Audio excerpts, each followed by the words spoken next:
সুস্মিতা রান্নাঘরে সবাইকে স্বাগত জানাই। আজকে আমি রান্না করব চিকেন কষা। তার জন্য প্রথমে মিক্সিতে পেঁয়াজ, আদা, রসুন, টমেটো পেস্ট করে নিয়েছি। তারপর কড়াইতে সর্ষের তেল দিয়ে কেটে রাখা আলুগুলো ভেজে তুলে নিয়েছি। তুলে নিয়ে ওই তেলে তেজপাতা, শুকনো লঙ্কা, এলাচ ফোড়ন দিয়ে পেঁয়াজ আর টমেটো ভাজা হয়ে গেলে তাতে চিকেনগুলো দিয়ে নাড়াচাড়া করে নেব। নাড়াচাড়া করে নিয়ে বেটে রাখা মশলা, জিরে গুঁড়ো, হলুদ গুঁড়ো, লঙ্কা গুঁড়ো দিয়ে মশলা একসাথে দিয়ে চিকেনটাকে ভালো করে কষাতে থাকবো যতক্ষণ না চিকেন থেকে তেল ছাড়ছে।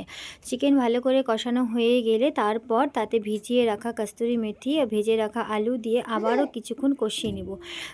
কষানো হয়ে গেলে তাতে হালকা গরম জল দিয়ে চিকেনটাকে ভালো করে ফুটিয়ে নিব। ফুটিয়ে নেওয়ার পর নামানোর সময় ধনে পাতা, গরম মশলা দিয়ে নামিয়ে নিলেই তৈরি চিকেন কষা। আমার ভিডিওগুলো যদি আপনাদের ভালো লাগে তাহলে চ্যানেলটিকে সাবস্ক্রাইব করে পাশে থাকবেন, আর যারা ফেসবুক থেকে দেখছেন তারা পেজটিকে ফলো করে লাইক, কমেন্ট, শেয়ার করে পাশে থাকবেন।